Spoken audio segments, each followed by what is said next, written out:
Hey, it's Clay, and this will be a video chart on Bitcoin. We will take a look at the 4-hour time frame. Real quick, what do I mean by 4-hour in case maybe you're new to charts? Instead of each one of these candlesticks here representing 1 day's worth of price action, which is what you would normally see, each one represents 4 hours. So while this here may look like a couple of weeks worth of time, it's actually just the past couple of days broken down into 4-hour time slices.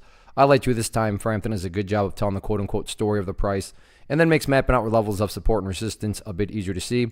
As a friendly reminder, cryptos are open 24/7. So if you're watching this video 15, 20 hours after I've posted it, then yeah, the chart is going to look different for you. But my goal here from the presentation standpoint is to keep this video relevant for as long as possible. And I'm going to do that by talking about more so general levels and then walking you through certain questions. And based on how you answer those questions, that'll dictate the current status of the chart. As I talk right now, and again, I say as I talk because the chart is going to continue to play out even after I'm done recording here, but there is a breakdown underway, and that is where the first question comes about, and that question is based right here at 3850, which on my chart is denoting that green line. And let's just go with the 15-hour number.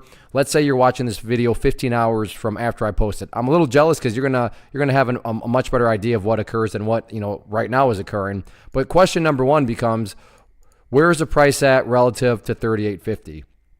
If you are answering that question that the price has continued to separate and is now somewhere, down around this area of the chart, well, that's just telling you that, this breakout that we're witnessing right now does indeed have some genuine bearish power behind it.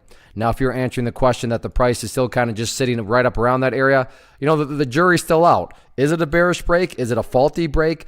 Nobody really knows, and it's just kind of, concurrently consolidating right around that area. Now, on the flip side, though, if you're answering the question, well, actually, Clay, the price is quite a bit up above 3850. Well, that would then tell you that, yeah, this break that we're, witnessing right now was indeed a fake breakdown. There was no actual bearish power behind it because now all of a sudden the price has bounced back upwards. So that level is very, very revealing. Now, in terms of, well, how do you know if it's, things have kind of really spun out of control? The quote-unquote spin out of control point for me is down here at that pink line, which is the famous 200 period simple moving average, right around 3,700. Now, I'm not saying this will be the case, but somehow if 15, 20 hours from now, you're answering the question that not only is the price down below 3850, but now it's down below that 3,700 mark, that would be telling you that this chart is totally spun out of control and the bears are taking back over. Again, I'd be kind of shocked to see that occur. Then again, it is Bitcoin, but that is kind of definitely, that level that would really just make the chart look and, be just very, very bearish. On the flip side, though,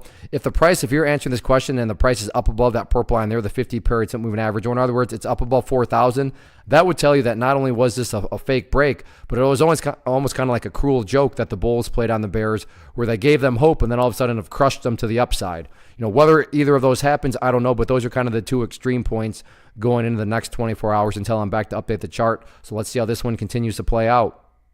One of the biggest questions that I get is, hey Clay, how do you find the stocks that you trade? So what I've done is put together a free resource guide where I talk about the tools that I use to locate stocks that I find interesting and think may have potential. So if that sounds like something that could add value to you as a trader, then click on the image that is up on the screen right now and I will email you the guide. The guide itself is very short and to the point, and best part, it's completely free. Thanks for watching the video. Let me know if you have any questions.